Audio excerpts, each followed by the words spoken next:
And so on with the show, I'm very, very excited here to welcome Mark Silberstein, who is the Executive Director of the Elkhorn Slough Foundation. Welcome to the show, Mark. Thank you, Paula. Yes. Well, I've been very intrigued with the Elkhorn Slough for a whole variety of reasons.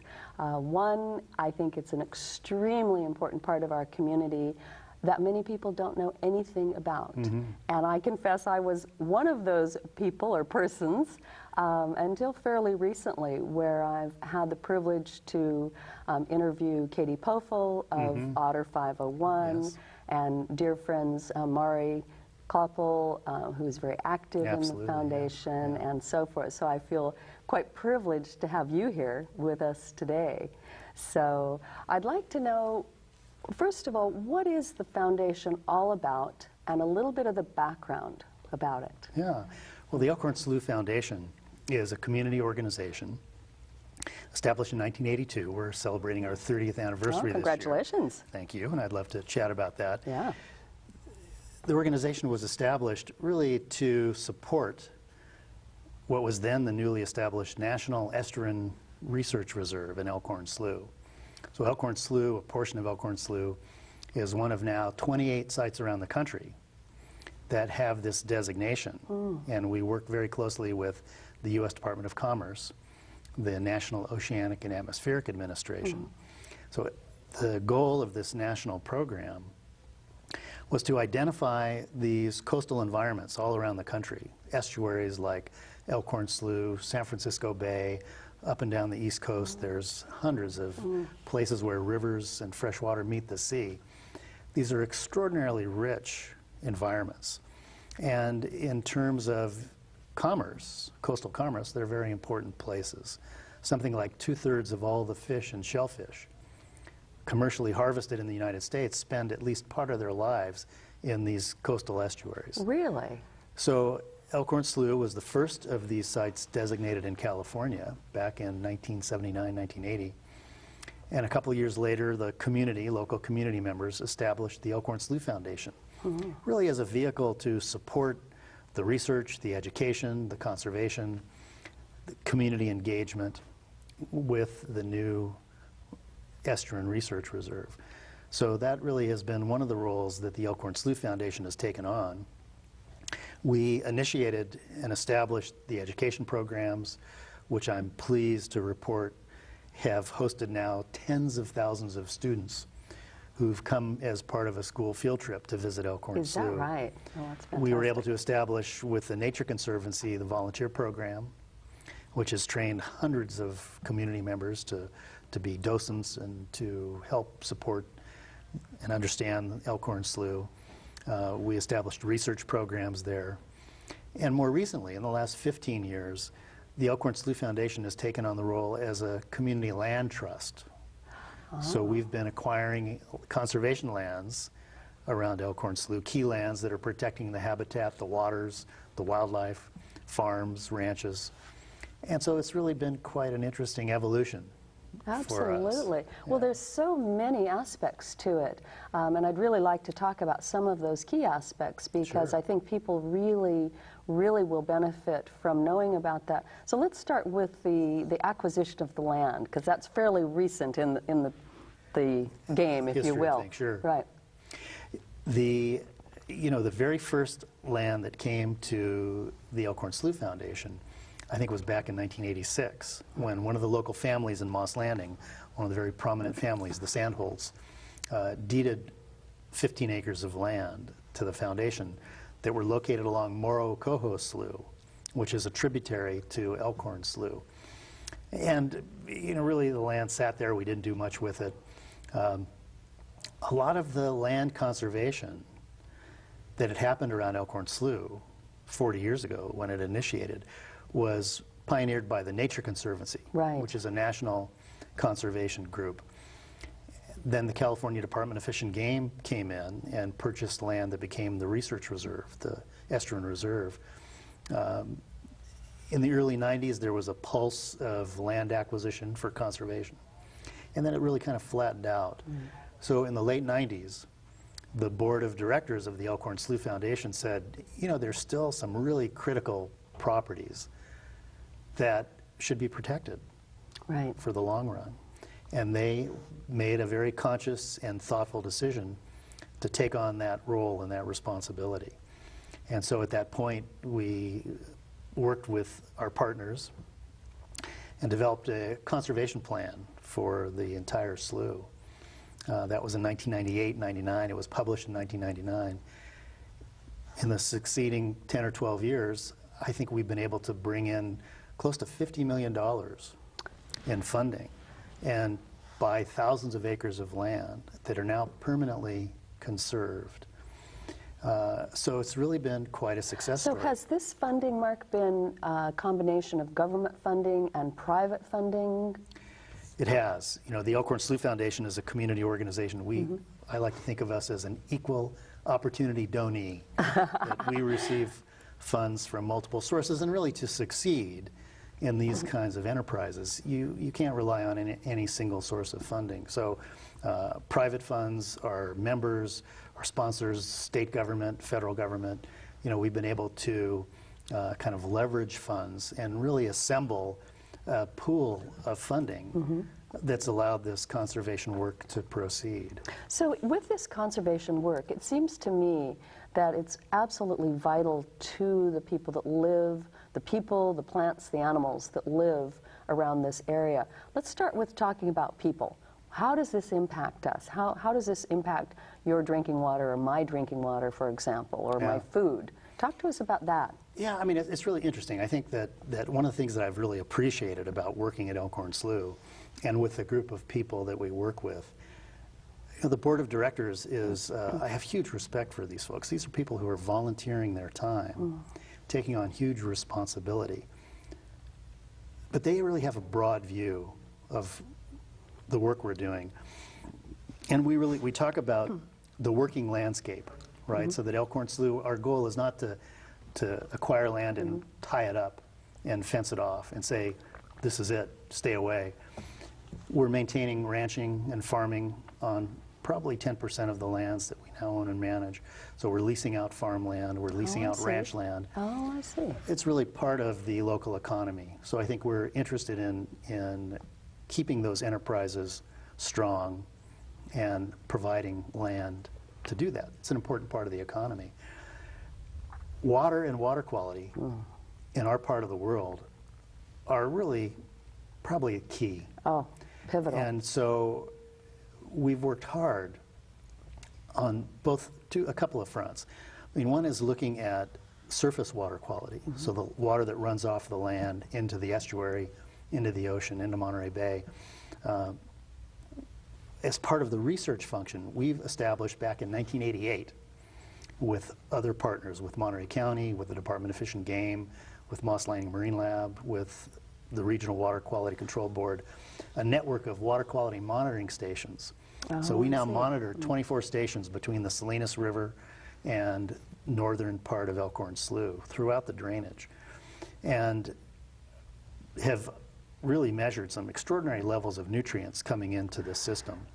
Extraordinary as in extraordinarily high, I'm assuming. Very high. Yes, which is very, very bad, I'm also assuming. So it has impacts on the biota of the estuary.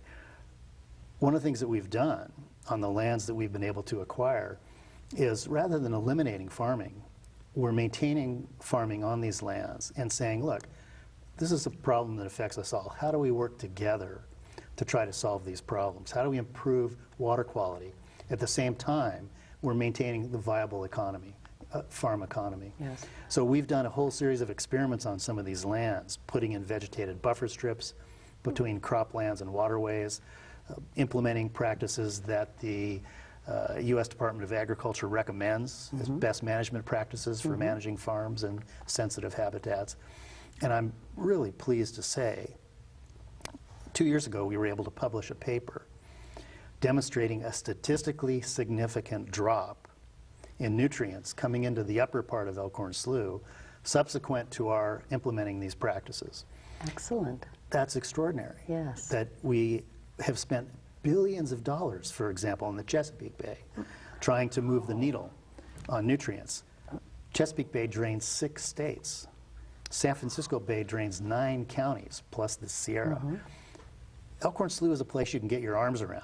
And so we've been able to use it as a little model or a test bed. And in this case, actually move the needle. We can say, look, we can affect the outcome here. We can affect in a positive way the outcome. Here's a demonstration of how that works. Now, are you seeing that any of the other estuaries around the country are taking a look at what you're doing, and around the world, to see, wow, they're getting some very positive results here. These are things that we can take back to either our states, our communities, or our countries. You know, we regularly meet. There's a whole great group of folks who works around Elkhorn Slough. We go to state and national meetings. We publicize these results. They've been published in peer-reviewed scientific journals. So we really are having these conversations. We're working with local farm folks, saying, let's figure this out. Are there some experiments that we can help with? We have this extraordinary data set. We want to share it. And we really want to work together to say, look, let's experiment here. Right. Let's figure out how to do this. The other aspect of water that we have really invested in, thinking about, and I think acting on, in the central part of the bay, all of our water is groundwater. So unlike here on the peninsula, with the main source being the Carmel River, central part of the bay, it's groundwater. And we have... So define for our viewing audience what groundwater means. So as water percolates down through the upper layers of soil and sand, you know, there are the geological layers that have accumulated over millennia, include sands and gravels, sometimes clays. Well, the sands and gravels have little spaces between the grains that store water. So as water percolates down through the upper layers, it will basically fill up these layers of sand and gravel. We put our wells down into those layers, and that's where we get our water. Some of that water could be thousands of years old, but some of it is recharged from higher up in the drainage basin, up in the hills, up in the mountains. And so we're totally dependent on that. As we tap those sources of water, particularly close to the coast, we drain those aquifers down below sea level, then salt water can intrude into those spaces between those pieces of sand and gravel, spoiling the water. Right. One of the things that we've done in the Elkhorn drainage, we've retired probably 600 acres of eroding, worn-out sandhill farms that were no longer productive, but that were pumping water every year to the rate of about 2 to 3 acre-feet of water per acre of crop per year. 1 acre-foot is right around 325,000 gallons. Wow. So 1 acre of cropland in those sandy hills could have been using 1 million gallons of water a year per acre. Just on the work we've done, we have now been saving 2,000 acre-feet of water a year, which is an extraordinary amount of water. That's incredible. So we're managing those lands, we're replanting the hillsides, and working on not just reducing what we're taking out of the ground, planting vegetation that will trap more water so that it infiltrates down into those subsurface aquifers. So we've seen, for example, springs that had long been dried up being resurgent. Is that so right? So water coming back out. Well, that's exciting. We have seen these improvements in water quality. So I think what, you know, our sense is that these lands have multiple values. I mean, clearly, if they're well managed, they can be productive farms. We have cattle ranching on these lands that's actually improving the grassland habitat. That's fascinating. I did not realize that. It's a very important piece of information. It's really very interesting. And, you know, wildlife has expanded. But these water issues, I think, I'm most pleased with. Oh. You know, there's a whole aspect of the programs that have happened out there. We've opened up public access in a dramatic way. When we first began, there was no way to get down to the water of Elkhorn Slough. There was one little place that was almost inaccessible. We've built wheelchair accessible pathways at the research reserve managed by Fish and Game. We have wonderful exhibits. Tens of thousands of people come out and visit the place. So, you know, I think we're making progress, and it's very satisfying. Well, you're making very important progress, and it's so powerful and important for our community, and on such a level, Mark, that I think people really take for granted and have no idea. I understand you have an event coming up. I'd like to have you tell us quickly about that. Yeah, I wanted to share with you and the viewers that this is the 30th anniversary of the establishment of the Elkhorn Slough Foundation. And on Friday, November 2nd, we are doing a fundraising event at the Monterey Bay Aquarium. Excellent. And we'd love people to come and join us. Ticket information is available online at elkhornslough.org. Sylvia Earle, one of the legendary oceanographers and ocean who was in town conservationists, last month. She was here, and she's going to speak. Excellent. So it's going to be a lot of fun. We'll have a silent auction. We'll have the entire aquarium to ourselves. Wonderful dinner. So we'd love people to come and join us for that and celebrate. Give us the date again and the contact information. It's Friday, November 2nd from 7 p.m. till 11. And elkhornslough.org, or just search Elkhorn Slough on the web, on Google.